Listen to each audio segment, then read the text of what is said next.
आज चाहिँ piece hill रिसोर्टको proprietor जित दाईसँग चाहिँ यो आजको म्याराथनको बारेमा चाहिँ केही कुराहरू गर्न गइरहेको छु। दाई स्वागत छ तपाईँलाई। नमस्ते।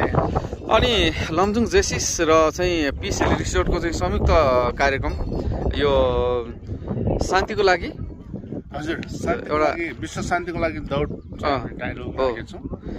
अनि तपाईँले चाहिँ यो यसरी एउटा स्पोन्सर पनि गर्नु भएको छ हैन, लमजुङ जेसिसको लागि एउटा राम्रो प्लेटफर्म पनि दिनु भएको छ तपाईँले। तपाईँको र अध्यक्षज्यूको चाहिँ सल्लाह चाहिँ कसरी भयो र चाहिँ यसलाई तपाईँले कसरी सहर्ष स्वीकार गर्नुभयो दाइ?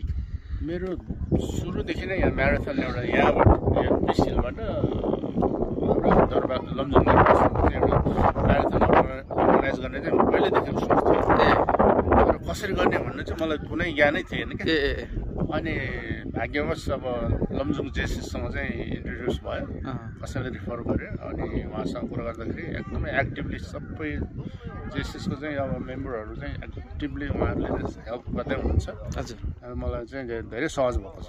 स्पोन्सर चाहिँ फुल्ली मैले नै गरे पनि अहिले कृषि विकास ब्याङ्क सिइओ गोविन्द गुरुङजीले पनि अहिले पनि अब यो हेल्प गर्दै हुनुहुन्छ। हजुर हजुर, यो वर्षमा चाहिँ अब पुरस्कार राशि पनि राम्रै रहेछ दाइ है?